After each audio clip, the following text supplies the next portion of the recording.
नमस्कार, good evening. आप सभी का हाई रैंक स्टडी चैनल में बहुत स्वागत है।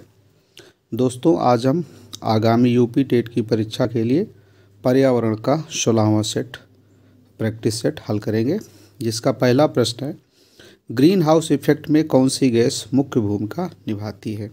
A hydrogen gas, B nitrogen gas, C oxygen gas, D carbon dioxide gas. तो इसका जो सही उत्तर है वो विकल्प D carbon dioxide gas greenhouse effect में महत्वपूर्ण भूमिका निभाती है। आज का दूसरा प्रश्न है, भारत में कार्बन टैक्स कब से प्रभावी हुआ था? ए 1 जुलाई से 2010 से, बी 1 जून 2010, सी 1 मई 2010, डी 1 अप्रैल 2010। तो इसका जो सही उत्तर है वो है विकल्प ए 1 जुलाई 2010 से भारत में कार्बन टैक्स प्रभावित हुआ था। आज का हमारा तीसरा प्रश्न है, कार्बन टैक्स किसके उत्सर्जन पर लगाया जाता है? A carbon monoxide gas, B carbon dioxide gas, C nitrogen dioxide gas, D sulphur dioxide gas. तो इसका जो सही उत्तर है विकल्प बी कार्बन डाइऑक्साइड गैस के उत्सर्जन पर कार्बन टैक्स लगाया जाता है। आज का हमारा चौथा प्रश्न है, हरियाली परियोजना की शुरुआत कब की गई थी? ए 27 जनवरी 2003, बी 27 जनवरी 2004, सी 27 जनवरी 2005, डी 27 जनवरी 2002। तो इसका जो सही उत्तर है विकल्प ए 27 जनवरी 2003 से इसकी परियोजना की शुरुआत की गई थी। उस समय देश के प्रधानमंत्री श्री अटल बिहारी वाजपेयी जी थे और उनकी ये महत्वाकांक्षी परियोजना थी। आज का हमारा पांचवा प्रश्न है, हरियाली परियोजना का संबंध किससे है? ए वृक्षारोपण से, बी हरे खेतों से, सी जल संग्रहण से, डी गांव को हरा भरा बनाने से। इसका जो सही उत्तर हो विकल्प सी जल संग्रहण से। हरियाली परियोजना का संबंध जल संग्रहण से है। आज का हमारा छठा प्रश्न है, विश्व का कौन सा देश सर्वाधिक CO2 उत्सर्जक देश है? ए भारत, बी अमेरिका, सी चीन, डी कनाडा। तो इसका जो सही उत्तर हो विकल्प सी चीन। विश्व का सर्वाधिक CO2 उत्सर्जक देश चीन है। दूसरे स्थान पे अमेरिका और भारत तीसरे स्थान पे है और चौथे स्थान पे यूरोपीय यूनियन है। आज का हमारा सातवां प्रश्न है, नर्मदा नदी का उद्गम कहाँ से होता है? ए अमरकंटक पहाड़ी से, बी नागपुर पठार से, सी विंध्याचल पर्वत से, डी नीलगिरी की पहाड़ी से। तो इसका जो सही उत्तर हो विकल्प ए अमरकंटक पहाड़ी से। अमरकंटक पहाड़ी से नर्मदा नदी का उद्गम होता है और ये मध्य प्रदेश में स्थित है। आज का हमारा आठवां प्रश्न है, नर्मदा नदी कितने राज्यों से होकर प्रवाहित होती है? ए 2 राज्य, बी 3 राज्य, सी 4 राज्य, डी 5 राज्य। तो इसका जो सही उत्तर है विकल्प बी 3 राज्य। 3 राज्य हैं आपके मध्य प्रदेश, महाराष्ट्र और गुजरात। तो इन 3 राज्यों से होकर के ये नर्मदा नदी प्रवाहित होती है। आज का हमारा 9वां प्रश्न है, सरदार सरोवर परियोजना से लाभान्वित होने वाले राज्य हैं? ए मध्य प्रदेश, महाराष्ट्र, गुजरात, बी मध्य प्रदेश, महाराष्ट्र, गुजरात, राजस्थान, सी महाराष्ट्र, गुजरात, राजस्थान, डी मध्य प्रदेश, गुजरात, राजस्थान। तो इससे जो लाभान्वित होने वाले राज्य हैं वो 4 राज्य हैं। ये हैं आपके मध्य प्रदेश, महाराष्ट्र, गुजरात और राजस्थान। ये चारों राज्यों को इस परियोजना से लाभ मिलता है। सरदार सरोवर परियोजना की योजना किसने बनाई थी? ए पंडित जवाहरलाल नेहरू, बी सरदार वल्लभ भाई पटेल, सी महात्मा गांधी, डी इंदिरा गांधी। इसका जो सही उत्तर हो विकल्प बी सरदार वल्लभ भाई पटेल ने सरदार परियोजना की योजना बनाई थी, इसीलिए उन्हीं के नाम पे इसको सरदार सरोवर परियोजना कहा जाता है। अगला प्रश्न 11वां, खोसला समिति का संबंध किससे है? ए सोन नदी घाटी परियोजना, बी सरदार सरोवर परियोजना, सी चंबल नदी घाटी परियोजना, डी केन नदी परियोजना।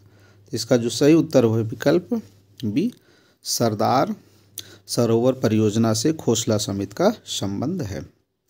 आज का हमारा 12वां प्रश्न है, सरदार सरोवर परियोजना 1961 का शिलान्यास किसने किया था? ए पंडित जवाहरलाल नेहरू, बी सरदार वल्लभ भाई पटेल, सी कन्हैया लाल माणिक लाल मुंशी, डी भीमराव अंबेडकर। तो इसका जो सही उत्तर है विकल्प ए पंडित जवाहरलाल नेहरू ने 1961 में मध्य प्रदेश के गौरा नामक स्थान पर इस परियोजना का उद्घाटन किया था।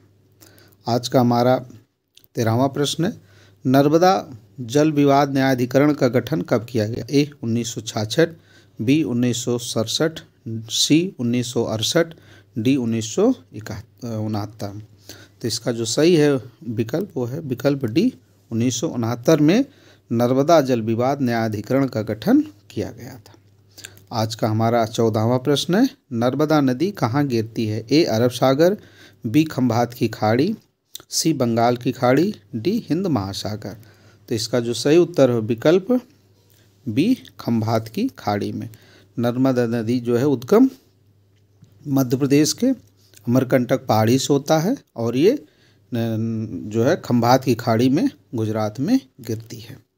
आज का हमारा 15वां प्रश्न है, सरदार सरोवर परियोजना से सर्वाधिक लाभ किस प्रदेश को होता है? ए गुजरात, बी मध्य प्रदेश, सी महाराष्ट्र, डी राजस्थान। तो इसका जो सही उत्तर है विकल्प ए गुजरात। दोस्तों इस नदी का उद्गम तो मध्य प्रदेश से होता है, लेकिन इसका जो सर्वाधिक लाभ मिलता है वो गुजरात राज्य को मिलता है। तो आज का हमारा 16वां प्रश्न है, गौरैया की संख्या में कमी का प्रमुख कारण है? A methyl isocyanide, B methyl nitrate, C butyric acid, D पक्के मकान। तो इसका जो सही उत्तर है विकल्प बी मिथाइल नाइट्रेट। दोस्तों मिथाइल नाइट्रेट जो हमारी ये हाइड्रोकार्बन ईंधन है, आपके पेट्रोलियम जिससे कहते हैं डीजल, इनसे निकलता है और इन्हीं से जो है गैसों से एक मिथाइल नाइट्रेट निकलता है जो छोटे मोटे कीड़ों में जो है पाया जाता है और छोटे मोटे कीड़े जो है गौरैया का मुख्य भोजन है। तो जब गौरैया इन कीड़ों को खाती है तो उसके शरीर में भी ये विषैले पदार्थ चले जाते हैं और जिससे जो है इनकी मृत्यु होने लगती है। आज का हमारा 17वां प्रश्न है, प्रवाल कोरल किस प्रकार के जल में पाए जाते हैं? ए शीतोष्णकटिबंधीय महासागरीय जल में, बी उष्णकटिबंधीय महासागरीय जल में, सी उष्ण महासागरीय गर्त में, डी उपर्युक्त में से कोई नहीं। इसका जो सही उत्तर है विकल्प बी उष्णकटिबंधीय महासागरीय जल में प्रवाल पाए जाते हैं कोरल। आज का हमारा 18वां प्रश्न है, प्रवाल कोरल किस संघ के जीव हैं? ए एनिलिडा, बी सिलेंट्रेटा, सी आर्थ्रोपोडा, डी मोलस्का। तो इसका जो सही उत्तर है विकल्प बी सिलेंट्रेटा। जो प्रवाल है कोरल है ये संघ सिलेंट्रेटा के सदस्य हैं। आज का हमारा 19वां प्रश्न है, भारत में प्रवाल कहाँ पाई जाती है? ए अंडमान निकोबार द्वीप समूह, बी लक्षद्वीप समूह, सी केरल, डी ए तथा बी दोनों। तो इसका जो सही उत्तर है विकल्प डी ए तथा बी दोनों। अंडमान निकोबार द्वीप समूह और लक्षद्वीप दोनों जगहों पे भारत में प्रवाल पाई जाती है, प्रवाल वित्तियाँ पाई जाती हैं। आज का अंतिम प्रश्न है, प्रवाल बनने के लिए कौन सा कारक सही नहीं है? ए 21 डिग्री सेल्सियस तापमान, बी 50 से 80 मीटर गहरा जल, सी स्वच्छ जल, डी अधिक वर्षा की मात्रा। इसका जो सही विकल्प है वो विकल्प डी जो है प्रवाल बनने के लिए अधिक वर्षा की मात्रा का होना ज़रूरी नहीं है। बाकी तीनों चीज़ें चाहिए, 21 डिग्री का तापमान भी चाहिए आपको जो है, और क्या कहते हैं आपका 50 से 80 मीटर गहरा जो है आपका जल की गहराई होनी चाहिए, और जो जल होना चाहिए वो स्वच्छ होना चाहिए, प्रदूषण रहित होना चाहिए। वैश्विक तापमान के कारण प्रदूषण बढ़ रहा है और तापमान भी बढ़ रहा है, इसके कारण जो है इसमें दिक्कत। तो ये तीनों चीज़ें होनी चाहिए, स्वच्छ जल होना चाहिए, 50 से 80 मीटर गहरा जल होना चाहिए और 21 डिग्री सेल्सियस का तापमान इसके आसपास होना चाहिए। धन्यवाद। दोस्तों यदि आपको हमारा वीडियो पसंद आया हो तो इसे लाइक और शेयर करें, साथ ही सब्सक्राइब करना ना भूलें। जल्दी ही हम फिर मिलेंगे नए वीडियो के साथ। धन्यवाद।